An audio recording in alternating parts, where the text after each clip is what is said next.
যার গানে কেঁদেছে গোটা বাংলা, মৃত্যুর আগে সেই নির্মলা মিশ্রকেও কাঁদতে হয়েছিল একা। লক্ষ মানুষের চোখ ভিজিয়েছিলেন যিনি, শেষ জীবনে তার চোখ মুছিয়ে দেওয়ার কেউ ছিল না। চিকিৎসার খরচ জোগাতে হিমশিম উপেক্ষিত শিল্পীর লড়াই ও অপূর্ণ জীবনের গল্পটা জানেন? বিস্তারিত জানাবো এই প্রতিবেদনে।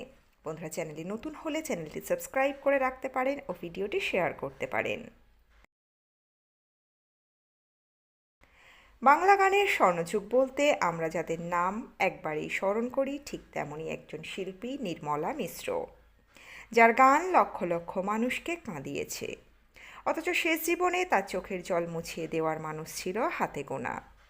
সময়ের নিষ্ঠুরতায় হারিয়ে যাওয়া এই শিল্পীর জীবনগাথা আজও অনেকেরই অজানা।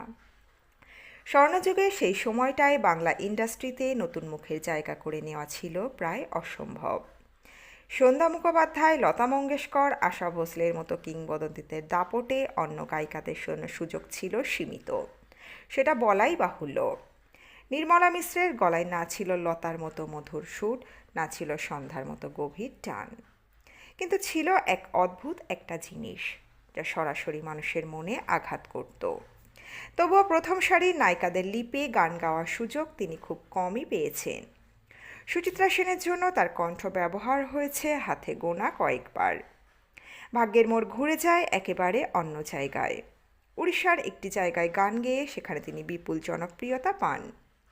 সেই রাজ্য তাকে দেয় সম্মান, ভালোবাসা, বলা যেতে পারে প্রায় রানীর মতো স্বীকৃতি। কিন্তু বাংলায় সেই সম্মান আর ভালোবাসা তিনি কখনো সেভাবে পাননি।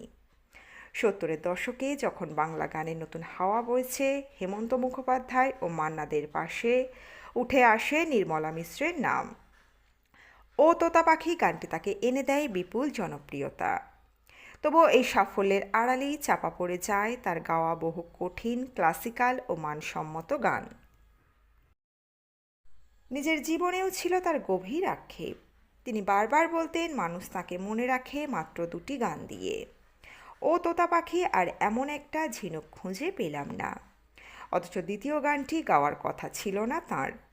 তিনি দ্রুতগতির গান পছন্দ করতেন আর এই গানটি এমন ছিল না, কিন্তু সঙ্গীত পরিচালকের জোড়াজুড়িতে তিনি রাজি হন।